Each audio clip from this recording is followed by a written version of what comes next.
Hey guys, Emi Graphics is here. Before I reveal my new Submarine concept, I want to walk you through the process that led me make this unique card. My recommendation is to not skip ahead to enjoy the full experience. Have fun! Clash Royale was released back in the day in 2016. Those days were magical and new cards with unique and creative mechanics were added to the game. Each card has its own ability, mechanics and behavior in the arena. For example, Miner is an air troop, minions are aerial cards, and of course some of the cards have the ability to control a fire element like Wizard, Baby Dragon, etc. Some of the cards have the ability to control electricity, like Electro Wizard, Electro Dragon, Tesla, and many others. But, as a nearly 8 years Clash Royale player, there is one thing I always wondered. How is it possible that Clash Royale created so many cards with so many abilities, but none of them has the ability to control and handle water? Maybe they have their own reasons. Well, I don't know. Anyway, exactly like the well-known series, Pokemon, there are many elements and each Pokemon controls at least one of them, sometimes even more than one. So yes, I know who you're thinking about. Back in June 2019, Clash Royale was released the first season, the Flood. We were introduced to the first kind of water card, the Fisherman, who walks on the ground, throwing his hook to draw enemies towards him, sometimes slapping them with a fish, not showing any control of the water itself. When the Flood season was released, Clash Royale dropped a special and seasonal event of a water arena when only spells and aerial cards have the option to play in that arena. I remember telling myself, wow, finally they added water to the game. They understood the potential and probably from now on we will see cards with a water ability in the game. Well, no. We got Walking Fisherman instead. You're probably wondering where cards with water ability can be placed in the arena. You see, each one of the arenas in the game has the same constructions. The arena split into two areas, yours and your opponent's, with a bridge that connects you two. And in between there's an area of water. Sometimes it's lava, elixir, or any kinds of liquid. Anyway, in my opinion, it's a shame not to use this advantage and to use this place in the arena to gameplay and obviously to add new mechanics with layers of complexity and interest to the game. So, I found myself doing a little research about games Supercell released which have cards or characters with elements or mechanics using water. Then I remembered the wooden boat in Clash of Clans that gives the player the option to discover new islands, which is pretty cool. You see, specifically in Clash of Clans, Supercell made a smart move with the abandoned area in the map. This led a possibility of adding new layers of complexity, which made the game, in my opinion, so much more appealing and innovative. Well, after all that, I kept looking for more references, and suddenly I remembered that Supercell back in the day released a very popular game called Boom Beach, where you can attack other players' islands while at the same time you need to defend your own island. Pretty similar to Clash of Clans. Well, to be honest, I've never played this game, but I found out there are ships and even a submarine over there.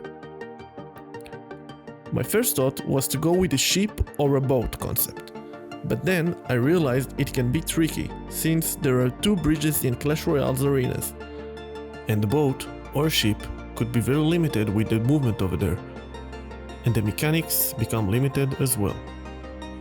Taking all the above into account, I decided to pick a submarine, since it has an active ability which is obviously to submerge into the water and rise up from it. Since it has these abilities, I was thinking it can fit perfectly to the champion's family, even though it's not really a champion because there is no hero. It's more like a cannon card with an active ability. Which means the player can place the submarine in the water, and when he needs to submerge, the player needs to tap on the ability button in order to make it act. When it's submerged, the submarine remains hidden, like Royal Ghost, an Archer Queen, and even a Tesla Tower, since they all have the ability to disappear, or stay hidden while they're in the arena. The cost of the ability operation will be 1 elixir. both to submerge into the water or coming back up. While the submarine comes back up and is visible on the water, it will attack with rockets even if it's a different behavior from Boom Beach Submarine, because we're creating a concept card, so there are no rules. If the player chooses to hide his submarine, he needs to tap on the ability button and to make it sink, but while under the water it loses HP, exactly like Tesla Tower, because it can be extremely overpowered if not. As we all know, when Supercell releases a new card, at first it overpowered and breaks the game. All the paying users buys offers from the store, and after a season or two it gets dramatically nerfed. Excluding Miner and Firecracker, of course. So, let me show you how the process exactly works. First, I took a random arena image, placed it straight into Photoshop just to make sure the submarine can actually fit in there. Then, I downloaded an image of Boom Beach Submarine and dragged it over into Photoshop. Placed it correctly to make it feel like it's actually in the water. Then I applied a mask on the submarine's layer. Try to erase a few pixels from the bottom of it to give it a feel like it's actually in the water. I added some foam around it as well. Well, after all that, I was pretty satisfied with the result, and for me that's a green light to begin with the animation. But before we skip into the animated part, let's talk about stats and elixir cost. In my opinion, the cost should be around 4 to 5 elixir. I think 4 it's okay since there is one more elixir trade the player does in order to activate each one of the submarine's abilities. In terms of range, I think the card should behave pretty similarly to Expo, Mortar and Princess. By saying that, I mean it should have at least 9 rage to have the ability to attack Princess Tower straight from the bridge. To be more specific, the water in the area of the bridge. Don't forget it's pretty static. In Clash Royale, like in Clash Royale, the player needs to pick on which side he places his card. It can be on the left or right side of the arena. So, if player chooses to place his submarine on the right side, the submarine will do patrols only on the right side of the water. Then, for example, it will look like that. The range stays static, but the area it covers changes as long as the submarine is still patrolling in the water. In terms of attack, the submarine can hit all characters in the arena, which means on the ground and on the air. It targets enemies on the arena first, and then Princess and King Towers. Who can attack it, you asking? Well, ranged troops, such as Musketeer, Archers, Wizard, and I think you've got it. But who cannot touch it?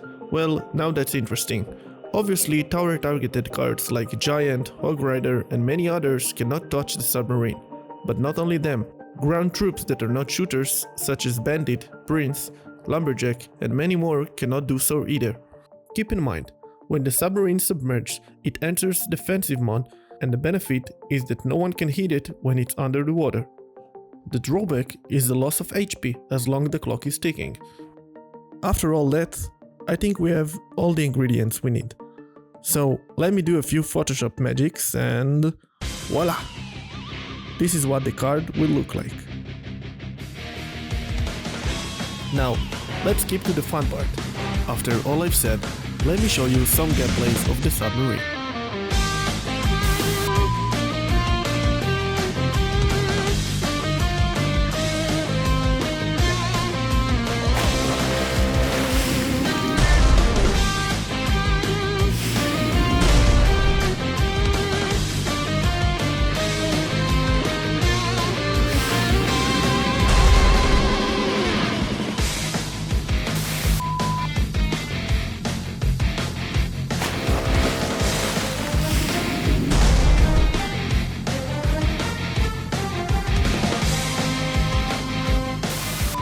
I really hope you guys like this concept, and if you do, please consider subscribing to my channel.